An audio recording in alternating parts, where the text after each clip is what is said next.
Today's podcast is brought to you by Audible. Get a free audiobook download and 30-day free trial at audibletrial.com/spookshow. Then go over to morbidlybeautiful.com as we are now part of the Morbidly Beautiful Podcasting Network. It's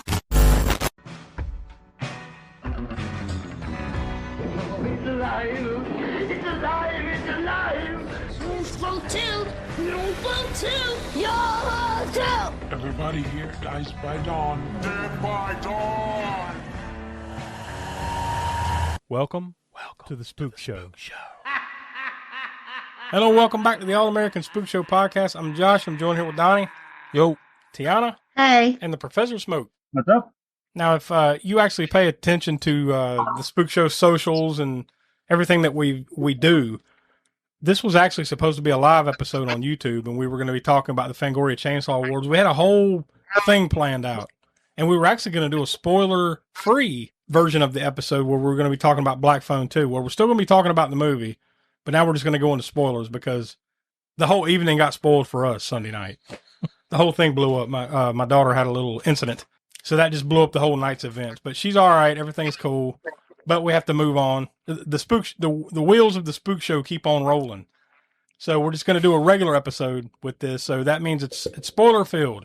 So if this, by chance, this past weekend, you did not get to see Black Phone 2, then I suggest now you pause this, go check the movie out, and then come back to listen to the rest of this because we are going to spoil it. Yeah. How many times have you watched this movie? Well, no. Yeah. I went and saw it Saturday. Yeah. Saturday, like afternoon. And I wouldn't say it was a packed house, but this was kind of like an early afternoon showing. So it was maybe at best halfway full in there where I saw it at. But you said you saw it Thursday night, right? I saw it Thursday night, and yeah. Typically I do not like to go opening night at all. Yeah, that's technically like preview night. Yeah, I hate crowds. Yeah, there was me and another guy in the theater like that. That was it? That was it. Wow. And there was this was. You would think there would have been a few more than that on like I said, on preview night. Kind of. You would think, but maybe I wasn't in the minority of not liking the first one to where, it kind of kept people away from it. Well, I don't know. We'll get into, our what we did when we talked about the first one. But, that's the reason that this movie got made was because that one did. Yeah. It did make money. It was successful. Yeah. So, there was no intention of making another one until that. And then they're like, yeah, we need to come up with some fresh ideas and get the band back together, right? It didn't take them very long. I think it was within a year or so after that first one came out. Like, yeah, we're making another one. So yeah. When did y'all go see it? Not that we were going to go see it there, but on the socials, I put up the thing about the Universal Studios Theater and City Walk there, where they had a cool Black Phone 2 circular promotional thing just to saw. And we would have seen it there if we hadn't been doing Halloween Horror Nights until 2 a.m. that night. I don't know when that theater closes, but even if it had been open at 2 a.m. and we went to see the movie, we'd have all crashed out about before the trailers were done, I'm sure. Yeah. But, yeah. So we ended up, go ahead, we saw it in our local theater in Columbia. I'm sure in some you go see that thing that late at night if you could have. I'm sure during some of the slower parts, yeah, you just would have slid out the floor asleep. Yeah, definitely. Just from how tired we were from walking all over that park all day long from 3 p.m. till, like I said, about 2:30 a.m. when we were ending the night. Not to take too much of a detour, but you guys went down to what is called Halloween Horror Nights in Orlando, right? Yeah. What time? You just got me thinking about it. My question is, how long does that stay open at night? It's till 2 a.m. 2 a.m. Wow. Yeah. Mm-hmm. I never really thought about it. I just figured maybe about 11 or 12 and that's it. But did y'all get to do everything or? Except for the Jason house. Except for one major house we didn't do was Jason's house. Yeah. Was it just too crowded or you just ran out of time or both? Or? It was a couple of those things, right? It was the fact that we would have had enough time, but we would have had to run from the last house that we had done to get in line for Jason, which they would cut the line off at, I don't know what time, but it would have been a certain time. They probably would cut the line off. But even if they hadn't cut the line off, the line was probably still an hour and some odd minutes long, right? I think even if we had got there, if we had run from the one that we just did. Yeah. They don't cut I the mean, house lines until exactly 2 a.m. That's the good thing. Yeah. So, I mean, we would have been in line for probably another hour. You know, so at even that if you'd time, have it was gotten already line, dark. Yeah. so even if you'd gotten line at say like 1:58 a.m., Mhm. they'd still like let you hang out and finish the line. Yeah. Yeah. God. Yeah. They, and even if the line was 2 hours long, they would be there until 5 a.m., I guess, or, Yeah. till 3 a.m., whatever, Jeez. 3:34, whatever. Yeah. However long it takes to get everybody out. Yeah. So by that time, we were just too worn out. Like, just the idea of waiting in another line for 5 minutes. Of the things there at Universal y'all did get to do, what was your favorite thing that you got to do? Oh, definitely for me, it was Terrifier House. They Yeah, really that's right. outdid themselves with that one. And you It got was wet. also, yeah, you got wet. You had a choice at the end, right? Near the end of the path, you choose one way. You don't get wet by what's supposed to be blood, but of course it's water splattering on you from various things. It's supposed to feel like blood as you're walking. I was through about the, to say, so like, did you come out of Yeah, there and the you're like doors- drenched in red goo or something, or it's just No, No, it it's was just water. It's just water. yeah, okay. Now they can't. This isn't like one of those extreme haunted house things where like they can touch you and stuff, right? Like they don't do that shit, do they? No. No. Now up north they do in Philly and stuff. They Yeah, I know. do that. Yeah, there's certain places around where they make you like sign waivers and shit. And Yeah. Yeah, I'm not. There's no chance. There's no chance. no, My anxiety trips out way too much for that shit. I can't wouldn't. do it. I would. My fight or flight would kick in. I'd just start Yeah. beating the shit out of somebody. That's what would happen. Yeah, I haven't been to any kind of haunted trails, haunted houses, or anything in years, man. We used to do them all the time, and I haven't done it in a long time. Maybe we need to take a spook show field trip. He's like, nope. And I know exactly where to go because, like, maybe an hour away from Charlotte is a really good one called Kersey Valley Spooky Woods. Mm-hmm. We Okay. usually try to do that Uh-huh. Y'all a enjoy lot. yourself. That one's really good. I don't remember exactly where. I just remember it was up in the mountains somewhere. I want to say in the West Jefferson, North Carolina area many years ago. They used to do this one. I don't even know what it was called, but it was in an old ass, I'm talking like an 80 to 100-year-old school that was not a school anymore. So they just made it like a haunted school or something like that. Dude, it was creepy as fuck. And it's some backwoods mountain shit. You know what I mean? Like, they didn't grab you or anything like that. But yeah, I remember it being scary as fuck. Anyways, speaking of scary, Black Phone 2. This was, look, I'll say this before we get into the background and everything. This was an interesting concept because I was wondering how they would do this. Just the way that first movie went and the way it ended. It felt pretty definitive. Right. Okay. Well, there you go. The end. Moving on. But no, they found a way. I think they found a way by dipping into some old shit. Yeah. Yeah. Well, we'll get into that. But anyways, yeah, remind everybody to go check out aaspookshow.com. From there, you can go to our YouTube page where we have monthly series such as Grindhouse Gutter, Video Vortex, Hammer Horror and Order. Those are lots of fun every month. And of course, each new episode of the podcast comes out Mondays at 6 p.m. East, right there on the YouTube channel and wherever you get your podcast. So you got plenty of different ways to get the Spook Show experience every week, right? We also encourage you to get a little deeper into the Spook Show experience. We're going to patreon.com/spookshow. Become a patron. Lots of bonus content. You get the episodes early, usually a day or two at least, earlier than everybody else. We got to come up with some interesting stuff to put over there. We've been talking about it for months and months. We just haven't done anything new over there lately, but lots of stuff over there. Trust me. We haven't been putting up as much new stuff lately for one reason or another, but trust me, there's a ton of deep library of content over there, including the Library of the Professor and all kinds of Crapster Pete's Theater, all the shit that we used to do over there like every month. So no lack of stuff over there. So go check it out. We also have a TeePublic shop as well, where you can get logoed merchandise, pretty much everything but hats, right? I think it's pretty like they sell shirts, mugs, pillows. Wait a minute. Fucking Hats. I seem to remember a cool promo of Donnie with a hat on. That was a custom hat, though, wasn't it? yeah. Yeah, he's got a custom job. He knows a guy. Yeah. He knows the guy. Yeah, because it's a straight up embroidered hat, right? Oh, Yeah. nice. Yeah, it is. Yeah, we encourage you too. Like if you want to get your own hat made, we'll let you take the what am I thinking of? The logo. And you Yeah. can put it on a hat if you want to. Just get in contact with us. We'll let you do it. What do we care? Now there'll be a whole bunch of bootleg Spook Show hats sold in the streets of New York. Yeah, some guys Same making at like Goodwill. some guys are making like 5 times what we make in a in a year and maybe 1 month. So he made about 10 or 15 bucks then. He's doing pretty good. Yeah. Yeah. So yeah, go check that. Go check all that out. So yeah, so the background information that I pulled up for this, obviously this is a new release, so I don't have a massive amount of stuff, but I got a little bit of something. It debuted on September 20th of 2025 this year at Fantastic Fest, but then it was released wide this past Friday, October 17th, 2025.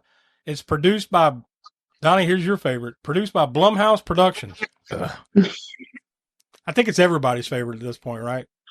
Yeah. Blumhouse means quality. Yeah.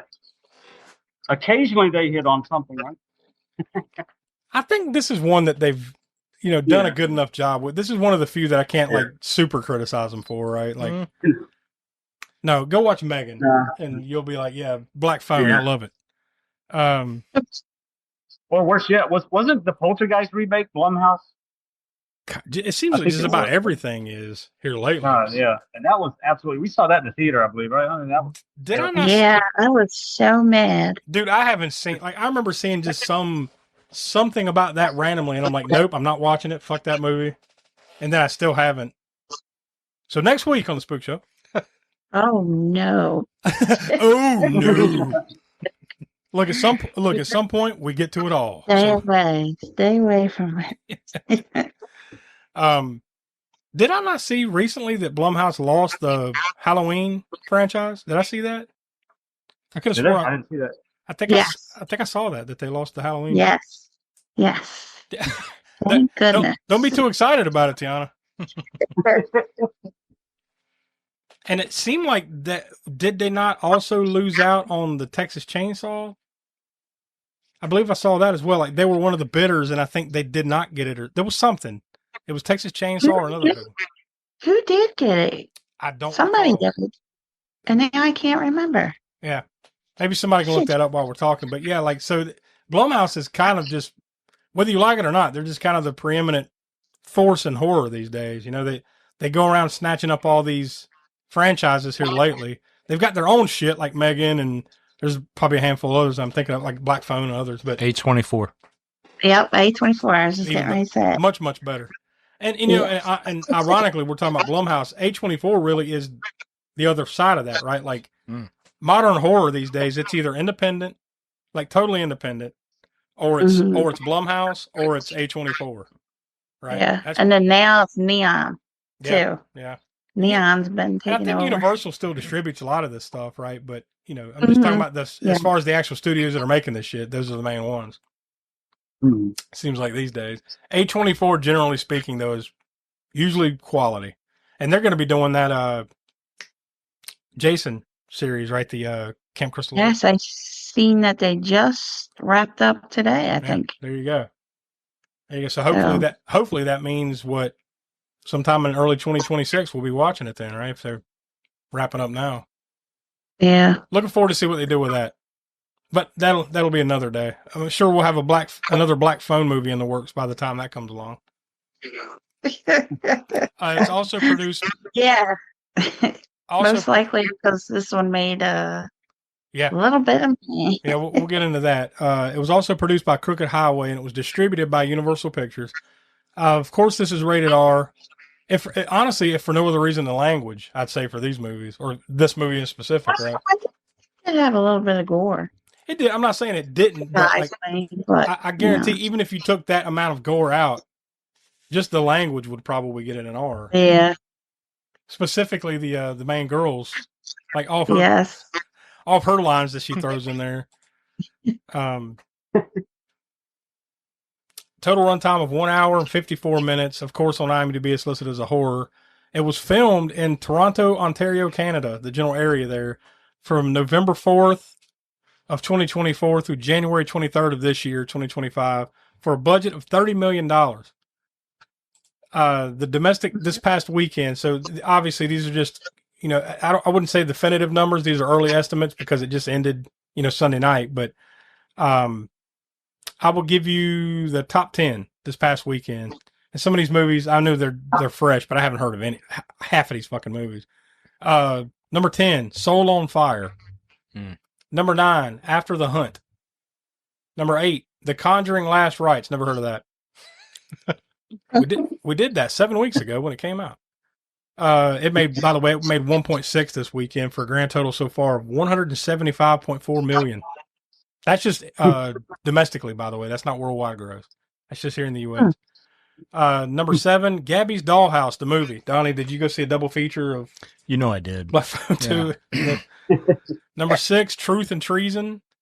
Number 5, Roofman. That looks interesting because it's about the dude that lived inside of a Toys R Us. Yeah. And they filmed it right up the street. Yeah, from us. It actually happened off of Independence Boulevard. In Charlotte, yeah. But they Charlotte. filmed it at a different.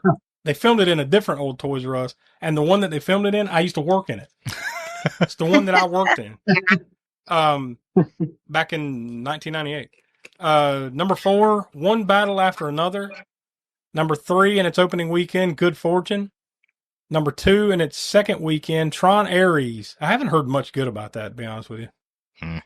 We saw it, and all I can say about it is if you're a huge fan of Tron, you will at least enjoy the soundtrack by Nine Inch Nails was good. And it was more in line with when you think Nine Inch Nails, you don't necessarily think electro type Daft Punk or whatever Tron immediately, but he geared that album to be sort of that way. So I mean, it's got Nine Inch Nails kind of sound to it, but it's not fully industrial. It's more in line with what you would think of from a Tron soundtrack. So it's ear candy and it's eye candy with the visual storyline itself, whatever, but if you're a huge fan of Tron, I would say it's worth a watch, but you're not going to really get much out of it other than eye candy and ear candy. That's it.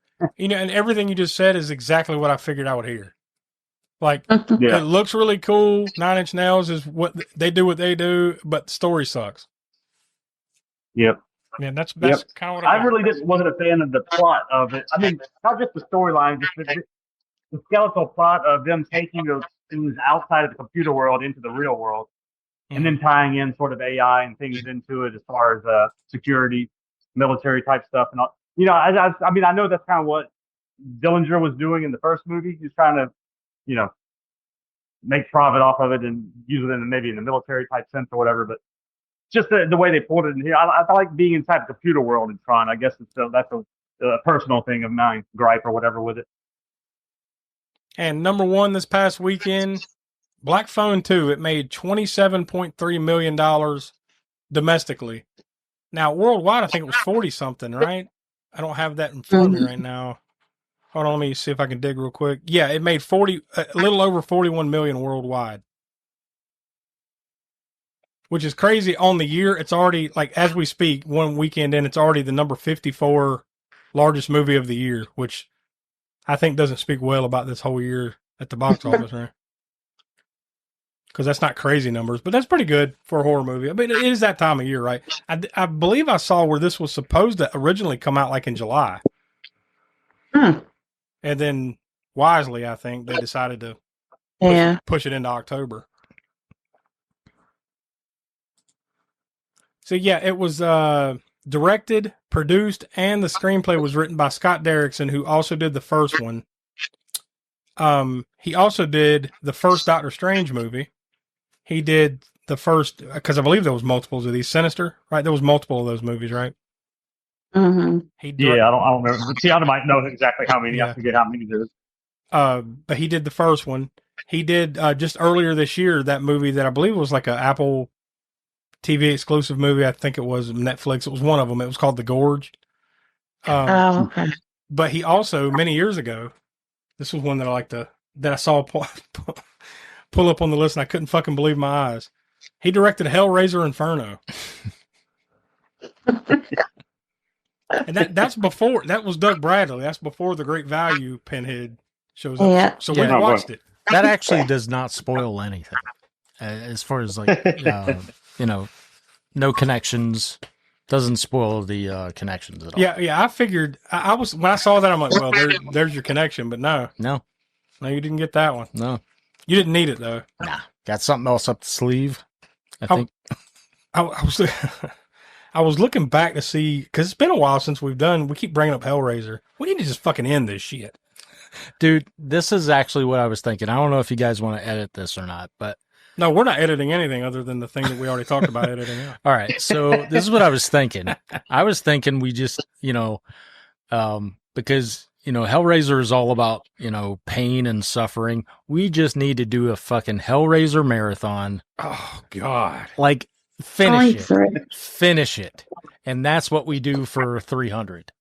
Oh, episode 300. Episode 300 is we finish the Hellraiser. Oh my! Like, we finish it. That's our big thing. The big thing is, like, listen, we've been at this shit for 4 years. Has it been that long? It's been since 2021 when we started, I think. Yeah, you might be about right. The first Hellraiser was 2021 that we did. Yeah, it's a while back. I'm trying to briefly look real quick. Episode 81, whatever the date was on that. So yeah, it's got to be. You're probably about right. Well, not long after that, if you go back to the archives, episode 149 was when we did Hellraiser Inferno, and Donnie, Smoke, and I. This is before you were on Tiana officially. We all across the board gave it a 1.25 stars.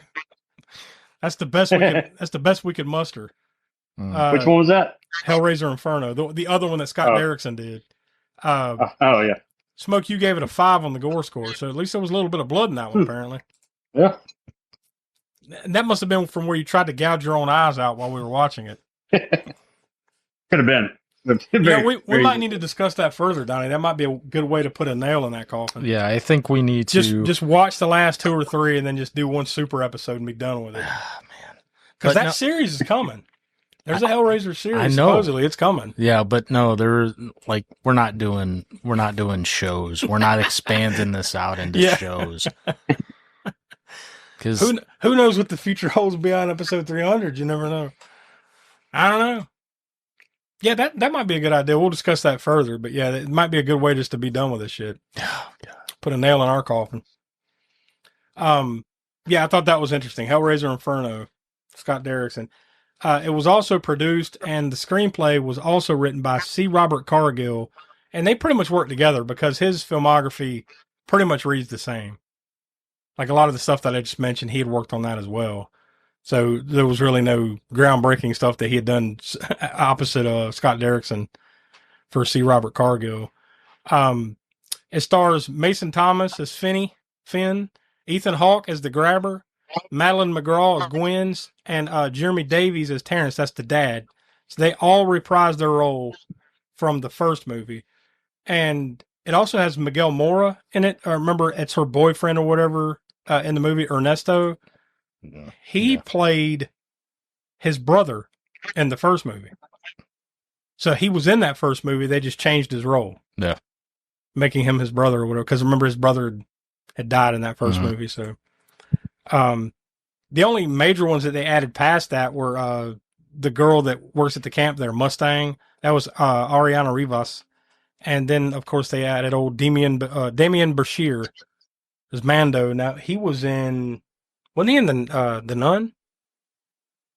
I believe he was in the Oh, was that him? I'm pretty sure that was him. Let me check real quick. Because I didn't pull up a whole filmography thing for him. He was in Machete Kills. And The Hateful Eight. I see that right away. Yeah, there he is. He was Father Burke in in the first Nun movie. He's been in tons of other stuff, but yeah, there you go. And Godzilla vs. Kong, lots of stuff. I didn't realize there was a damn TV series for Let the Right One In. He was in that. Didn't know that. But yeah, anyways, that's pretty much like background wise. That's all I had. Did any of you guys pull anything else up that you wanted to mention before we get into it? Background, no. Yeah. No. So we get into the movie itself. Obviously, I didn't make full notes like I do sometimes when I'm watching movies because I'm in the theater doing it. So basically, the basic outline here is following the events of the first movie, where in that movie, the Grabber was kidnapping this guy. Like, I guess he's a serial killer / serial kidnapper, right? Who is snatching up boys in this town and then kind of eventually killing them. Like, generally he doesn't like kidnap them and kill them right away. He plays a game with them or something, and then he eventually kills them, right? and he's done this a number of times. And then finally, he kidnaps Finney, who essentially, in the end, with the help of his sister, who has some kind of psychic ability, is able to kill the grabber. The end. So you figure that's pretty definitive. That's the story. That no more of this. Well, they decided to make a sequel, so they had to get a little funky with this. Now, I will say, like, they jumped the shark a little bit, but if you think about it, not really. I mean, because there was a supernatural element to the first one. It's just that he wasn't supernatural, right? He was just a serial killer who was, doing fucked up stuff. Now they take that same supernatural aspect and they apply it to him because now he's dead. So they Freddy Kruegered him. Yeah. Oh, definitely. Legitimately. Definitely. How long into the movie And, were you thinking, like, oh, this is fucking Freddy. This is Nightmare on Elm Street, right? Like, Especially when it comes to the point where she all of a sudden has powers in her dreams. yeah. There's dream warriors right there. They were just, what was it, docking? Wasn't that Dream Warriors? Yeah. Yeah, they were just missing docking. Yeah. They did have. Speaking of, they didn't have Dawkins, but they did have Pink Floyd, Another Brick in the Wall, and that was a very cool scene. I thought when That they was, were. what was cool about that? I forget which part that was, but it wasn't part 3. Right, like isn't part 3 the one that everybody like? We don't need no education, that. In that part 3, I'm blanking on the part. Oh yeah, that's right. That was the first. It was Another Brick in the Wall. No, Another Brick in the Wall Part 2, right? Is that the one that's the hit, the single? Now I'm blanking. 3 or 4 minutes song. Now you got me blanking. Which one? Like there's a popular part. That's the one that everybody always hears. They didn't use that part. They used a different part. No. Which I thought was it's either part 1 or part 2. Another Brick in the Wall Part 1 or whichever one is the less played. The less played one. Yeah. Which I thought that was pretty cool. But that got me to thinking as I was sitting there. I was like, you know what? They don't use enough Pink Floyd movies. They don't. Like they should use more Pink Floyd because that was cool as shit. And then you start thinking about all their other songs. And I'm like, man, they should use it more often. That must be like maybe they don't license it out that much, kind of thing, or they want probably cost a pretty penny for that. I wouldn't doubt. Oh yeah. I'm sure that $30 million budget, a big chunk of that, was probably just getting. They're like, can we? Maybe we should have just got Dawkins. They probably do it a lot cheaper these days. What's Malmsteen up to these days? Can't be much. It's refreshment time, and our refreshment stand is loaded with good things to eat. There's crispy, crunchy popcorn, and hot, delicious buttered popcorn. Lots of candy, and frosty, refreshing cold drinks. Why not treat yourself at the refreshment center now? Although when you use Pink Floyd in the movie, you got to do it like this or some similar way because you can't just have a normal scene playing with Pink Floyd. I mean, the way they did it in this movie was very surreal as he's driving up to the Alpine cabin or whatever, that was Alpine cool, Lake man. thing. It was just a cool scene. Yeah. Lots of snow coming down. You can't see the car. All you see is snow, lights, slow-mo, and the Pink Floyd songs. What did we think of the use of the dream world? I thought it was interesting. Honestly, like going into this whole movie, I was not looking forward to it. Because, like I mentioned in my promo video, I had been, fortunate to stay away from the trailers and the teasers, or if I did see any, I didn't remember it. So,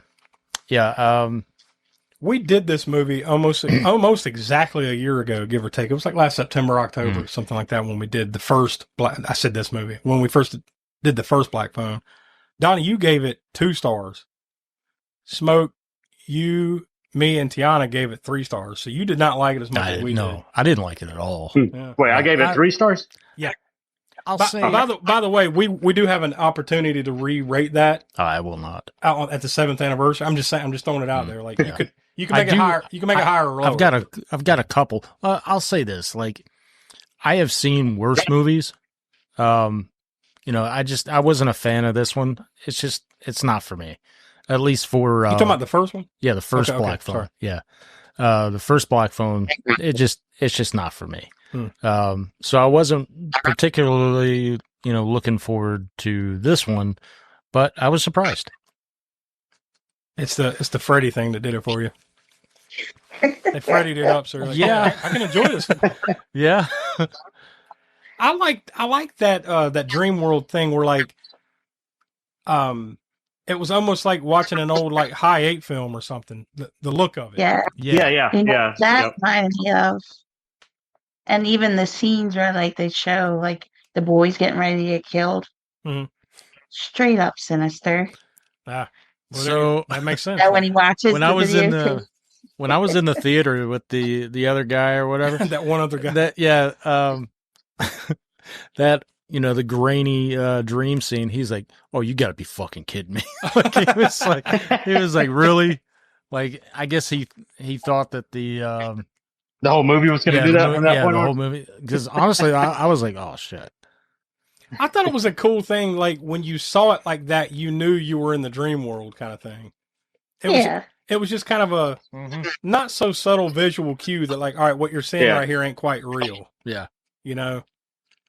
So they didn't try to trick you too much like Freddy, like Elm Street movies do, where, sometimes in a lot of those movies, like you don't know, until something outlandish is happening. So this is nitpicky. This is, like I said, it's nitpicky, but that's what we're here for. There is one thing that bothered me. The heaters in the cabin, they were just red LED lights, like a little. Oh yeah, light. Squiggly light. Yeah, it was just like that was like really 100% for a visual cue. Oh yeah, that's absolutely. it, right? Because I mean, but I get what you're saying. Yeah, I mean, it had to be hot in there with the lights anyway. Look, I've never been in the Colorado mountains, so I'm sure they have some fucking wicked heaters in those cabins, especially in the old days that might have looked something like that. I don't know, but maybe it looked cool. Like it did look like a little, kind of a coil, a heating coil. Mm-hmm. I mean, I guess I've seen some old heaters that are similar to that, but not quite like that. But very similar. That's just, like I said, it's nitpicky. There's not really. So this doesn't really follow the flow of the movie, but man, Ernesto, man, was grinding my gears, man. God. Like at the very which one was Ernesto? Ernesto was the that's the boyfriend. Yeah, the boyfriend. Oh, okay. So I like how you had to stop and think, and then you continued walking. So you're like, wait a second, what? Oh yeah, okay. And then anyway, Ernesto. Oh yeah. He was the brother of the kid that got killed. Well, he's the same actor. Yeah. But no, he was just he was kind of he was annoying. There was also at the very beginning of the it was basically the very beginning, I guess. I forget the characters' names.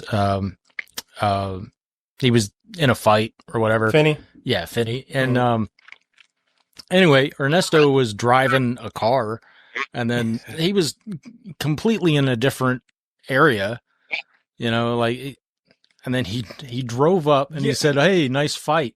Like, you weren't even here, dude. Yeah. So I like that because like it felt to me like he's in his car watching the fight, and then rolls up next to them as they're just going to class. And then he's like, well, gotta go to class. So he just drives around the campus in his fucking car? I don't know. He goes from class to class in his car? I don't know. That was odd. Yeah, like I said. We always have to find things to pick on. Well, there's, just some annoying things. I was just like, maybe it's me. Maybe I'm the get off my lawn guy, and just kids are annoying. Now, Smoke's usually the guy that does that, so we don't need two of those guys on the fucking show, do we? Come on, everybody's got their roles here. Right? And I quit again. Damn it! No. No. Well. Speaking of that, before we move on with the "What's grind my gears" part, how about some of the '80s dialogue? Like, some of it was like, okay, they're just they're throwing it in there because it's supposed to be early '80s, and they're whatever. peppering it with It's like they looked the- up 1982 in a dictionary and it's like, all right, what was cool? Yeah.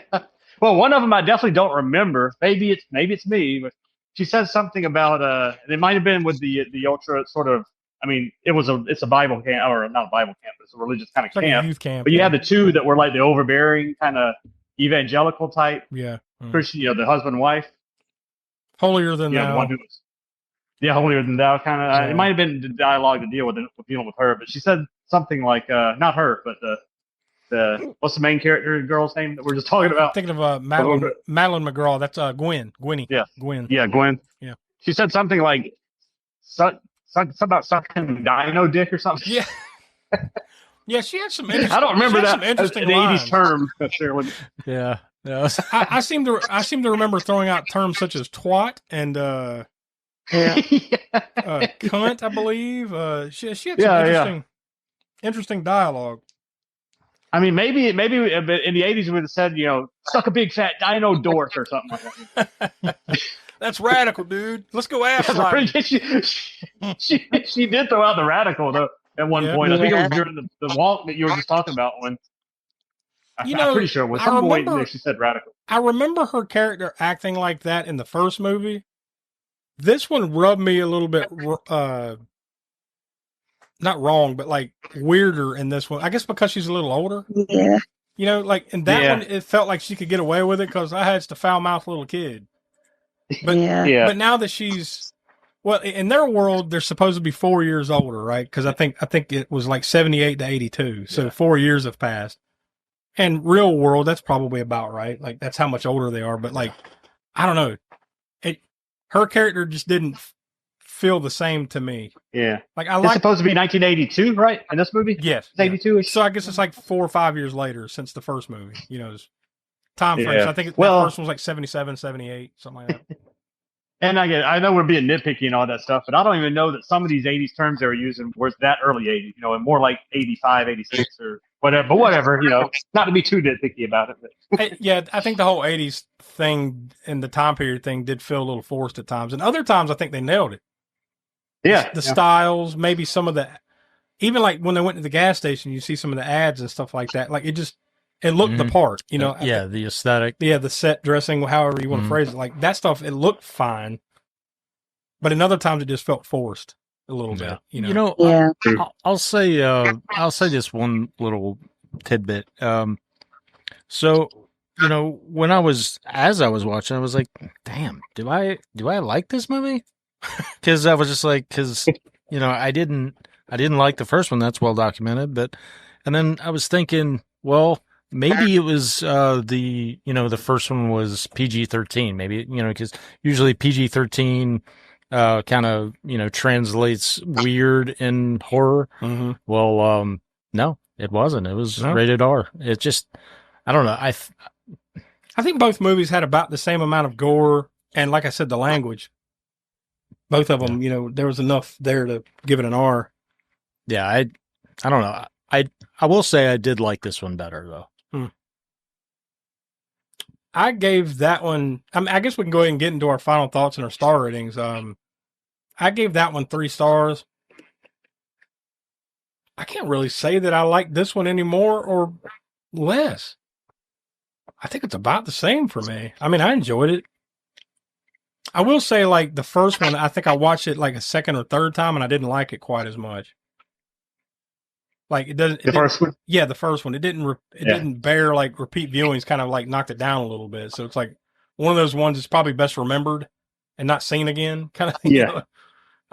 So I guess we'll see in the future if this one is like that. But I mean, for now, I think I'll give this one. I'll give it 2 3/4. I gave that one 3. I'll give it 2 3/4. That may or may not be giving away what I'm thinking about for the 7th anniversary. I don't know. We'll see, but it's about the same to me. So, Donnie, I guess I'll let you go next. What do you think? Yeah, I've already said pretty much everything. So, my star rating, I'm going to give it 3 stars. And typically, I'm going to say typically, this is my rating system. If it's something I would see again, it's at least 3 stars. If it's anything lower than 3 stars, I'm not going to watch this movie again. But I would absolutely watch this movie again. So 3 star. Yeah, 3 stars for me. I go 2 3/4. So Tiana, what do you say?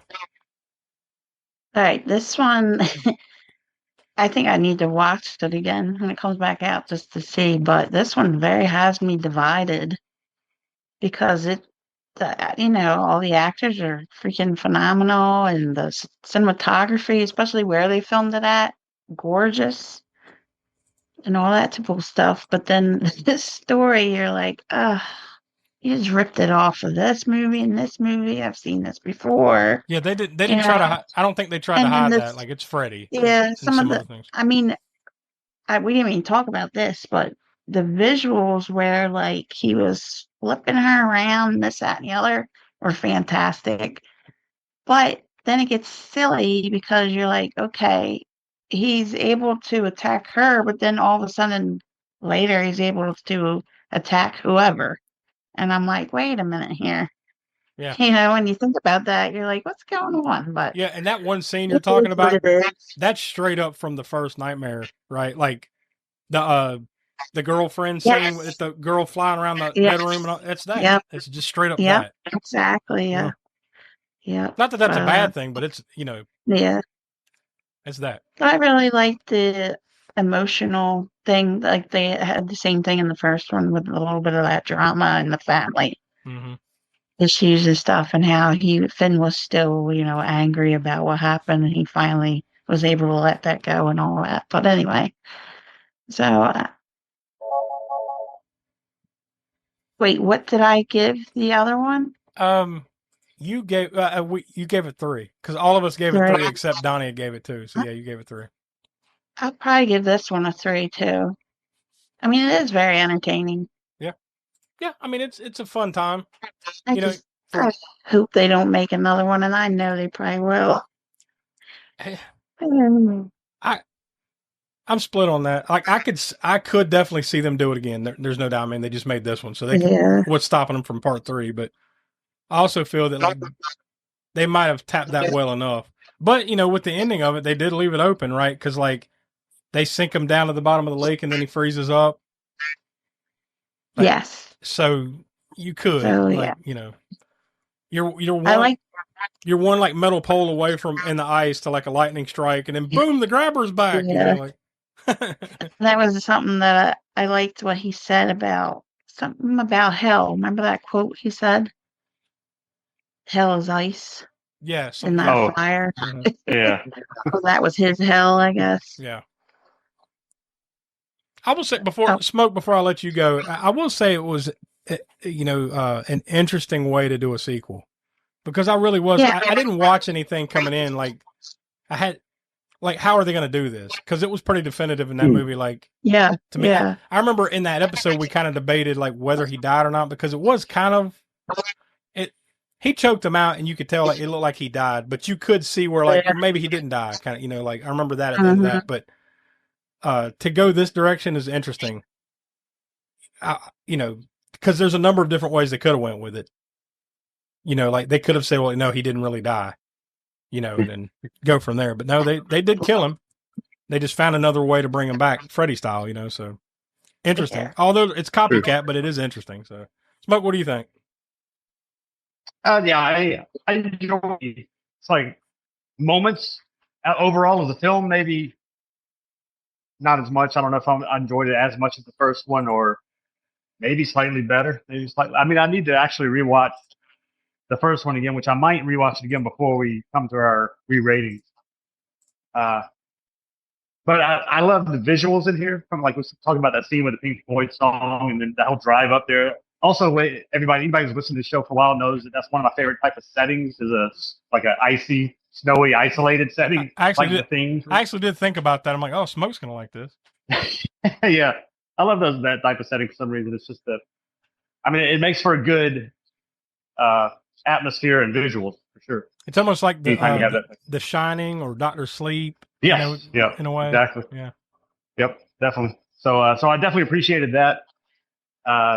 the cinematography here in the various scenes. Also, I didn't mind. I like the aesthetic of the dream world when it's that sort of 8mm looking footage, which is probably a lot easier to do these days. I mean, if you get an auteur, if you get like Quentin Tarantino, he's gonna just go get an 8mm camera and just do it.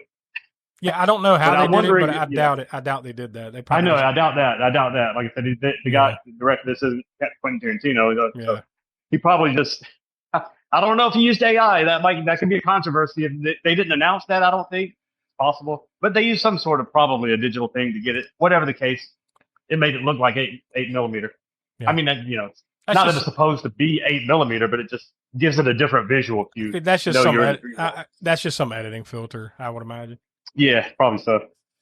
But it looked cool, and it, like I said, it cued you in to where you know that you're in the dream world at that point, I guess. Yeah. So I mean, I liked all those. You almost call them gimmicks, I guess, but visual cues were cool. The dialogue was a bit annoying. That could just be. I mean, that's a nitpicky thing. I don't know. I mean, that seems to be a thing with me with modern. It's probably just like a lot of these writers are probably like 3 times younger than I am. Damn kids. So, here we go. These damn kids. Their newfangled dialogue. We need to make a meme like smoke yells at clouds. Just. But it does get a little bit annoying to me sometimes. Some of the. Not so much in this movie as some others, but doesn't deter too much from it or take me out of it too much. So I think overall I enjoyed it, and I probably end up re-rating the first one. This one though, I think I might land on kind of what Josh. What did you give it? I didn't hear yours, but I was going to give it 2 3/4. I gave it a 3. You gave it a 3, yeah. So I think I gave the first one a 3, and this one I kind of like. I don't know. Like I said, I'm not going to give anything away yet. What I'm going to re-rate, and I don't really know if I like this one better than, slightly better than the first one, or at least equal to. That's kind of until why I watch the first one again. So you're kind of in the same place I am. Like I'm not sure if I like it.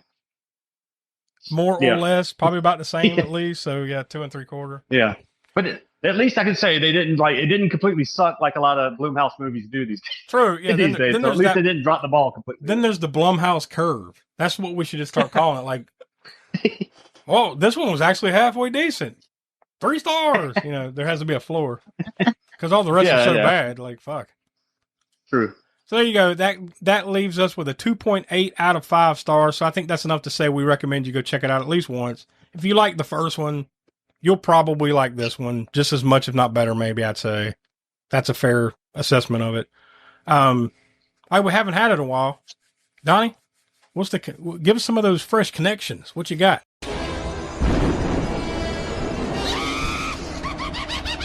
Connections from the crypt.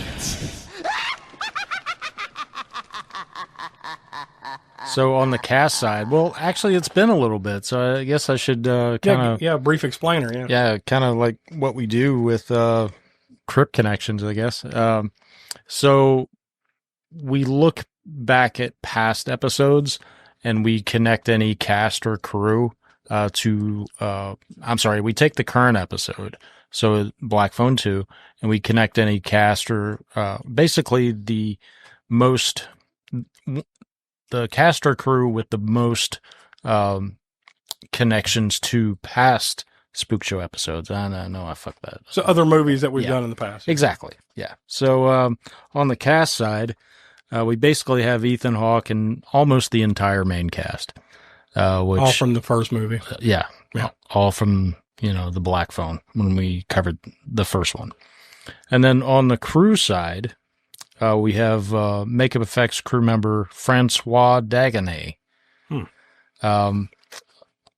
who connects back to when we did It Chapter 2, The Witch from 2015. The Vavitch. Yeah. The Dawn of the Dead remake from 2004. And Josh's favorite, the Garbage Pail Kids movie. Oh, what the fuck! I thought you were going to say, that Dawn of the Dead remake. It was one of my favorites. Yeah, but no, you had to pull out the Garbage Pail Kids. God Almighty. Yep. What did he do in that?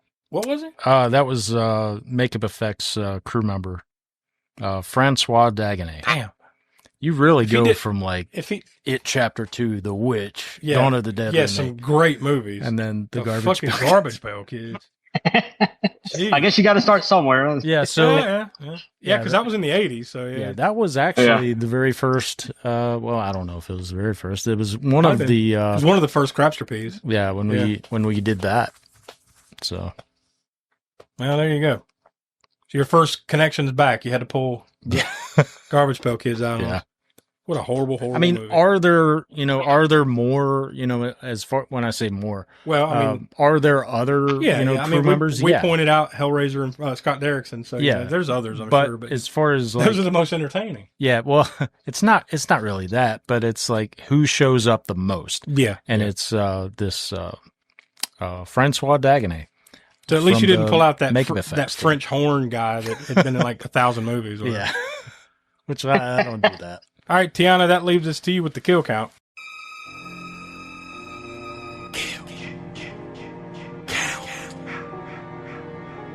I didn't think it was this high, but it was actually 7. Are they counting the 3 boys from the 1957? By the way, there was a time jump in this Well, movie yeah. too, right? We forgot to talk about that.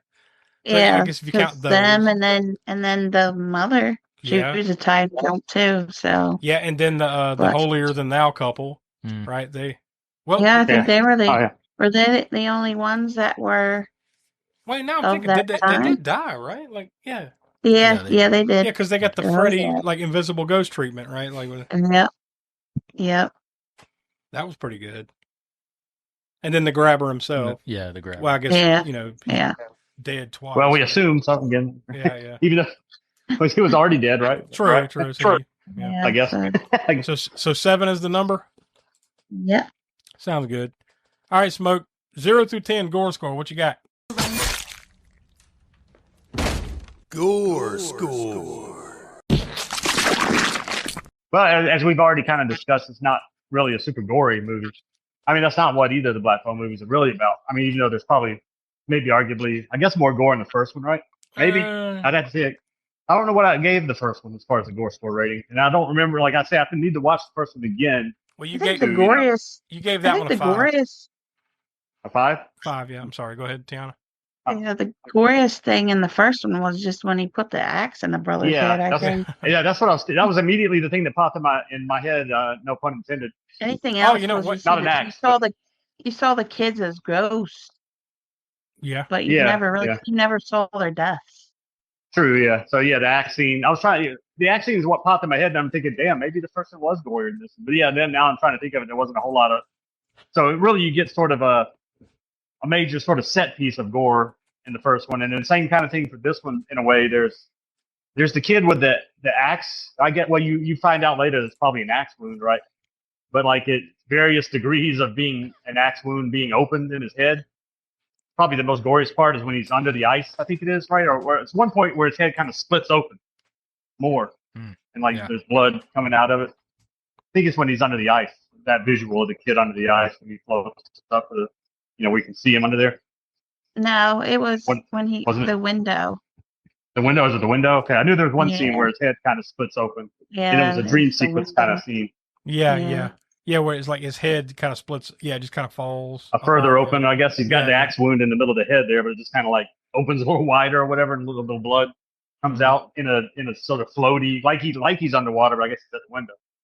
Just a very dreamlike sequence. Yeah.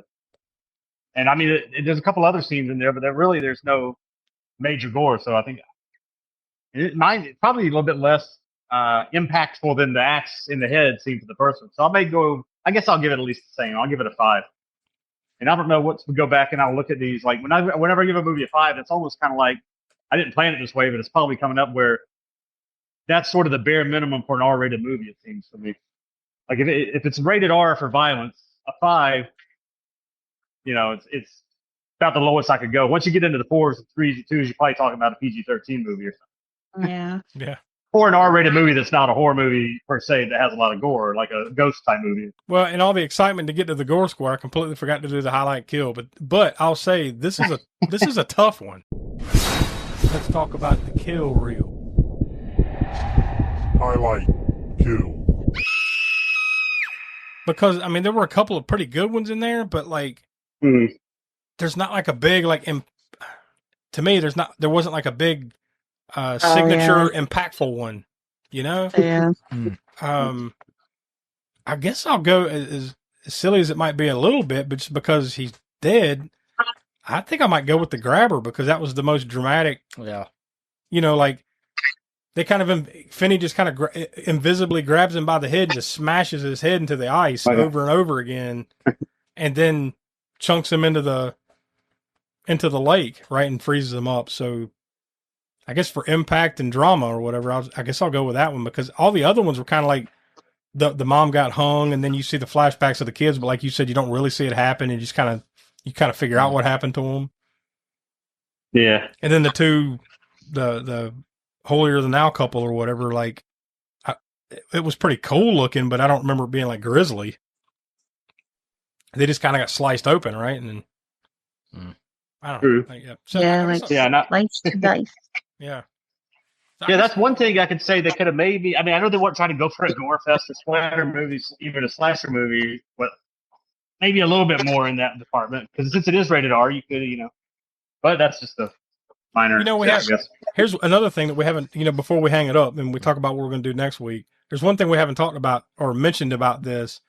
The first movie was based on a book by Joe Hill. Joe Hill is Stephen King's son. Mm-hmm. So he didn't help write this or anything, but I think he did have some involvement in it. I believe I read somewhere in some of the stuff that I was reading that like I think, I could be wrong, but I think he was the one that kind of gave them the idea of how to do a sequel. Like this Freddy type supernatural. Oh, okay. Like he didn't write it, but I believe he might have kind of gave them that concept of like, well, if you're going to do it, this. So I just felt it was worth mentioning that it was Stephen King's son, Joe Hill, that this is his creation. And I don't know if is that the only two movies we've done from Joe Hill on the show? Is the first one and this one? Yeah, I believe so. That he wrote, I guess. Yeah, I don't think we've done any other adaptations of his. I mean, he doesn't have the bibliography or whatever of his dad, obviously, but who does, right? But yeah, he just hasn't created as much. But no, I don't think we've done anything else. But one thing about just thinking about Joe Hill doing this, that's Stephen King's son, you can see the one thing that is constant. Stephen King does a lot in his books is he messes with kids. That sounds fucked up when you say it like that. Well, yeah. I don't mean it like that. I just mean that like that is what she said. I didn't mean it like that. I'm thinking like Dr. Sleep, where he's not afraid, like in his books and It and all that stuff, he's not afraid to kill kids, Yeah. He's not diddling kids. He's the grabber, not the diddler. I mean, big distinction in the underworld. You got to make sure you get it right. They definitely don't go that way, thankfully, but kind of the same in the same vein as Freddy Krueger. Because I mean, now I haven't seen the remake. I think you maybe did, Josh. I know Tiana has. Yes, I know they go down the darker paths for the remake, but the original ones they don't go quite there. They maybe imply. Mainly, he's just a child killer. They don't imply anything else. But I mean, I guess it could be there that it's that. But I mean, they don't. At least they don't go down that path. But I guess to make the remake different, and more dark. Apparently, they did, right? Yeah, for sure. They went there in that one. They went all the way there. Well, there you go. That's Black Phone 2, the latest release. So, like I said, 2.8. Go check it out. It's in theaters now. It'll probably be playing through the rest of into November, I'd say. And it might be laying the path for a Black Phone 3 one day. Who knows? We'll find out. And if so, we'll watch it here on the show. We're getting closer to Halloween next week. Yep. Donnie, it's your choice. Yes. So, what are we watching? What do you... The week of Halloween, what will we be watching? So we are going to watch Hatchet from 2006. The first of 4. Yes. Of the old, I guess, what would you call it? The Hatchet series, the Victor Crowley series? Yeah. I think I've been wanting to kind of get to this, but yeah. Yeah, it seems like this one's come up before. Like it almost made the show at one point or another, and then we've never gotten around to it. So yeah. There you go. Next week, Hatchet. And then also next week, we have 2 episodes next week because that'll come out Monday, like 6 p.m. East, like all our new episodes do. But we also have one on Friday, on Halloween, October 31st. It's the 7th anniversary of the Spook Show. So that's the one time of the year where we get to look back on the year that here on the Spook Show, and we have one chance to re-rate the movie, up or down, however you want to do it. And then we seal those up forever. Like, that's your locked in stone rating for those movies from that point forward. So it's always a good time every year, and that's how we celebrate our birthday every year. So 7 years come this Halloween of the Spook Show. So yeah, that'll be next week. Big week next week, Halloween and all that jazz. So come back for that. So for Will, who's not here, obviously, Tiana, Professor Smoke, Donnie, I'm Josh. We are from the All American Spook Show, and we'll talk to you next week for Hatchet. And now, folks, it's time to say goodnight. We sincerely appreciate your patronage and hope we've succeeded in bringing you an enjoyable evening of entertainment. Please drive home carefully and come back again soon. Good night.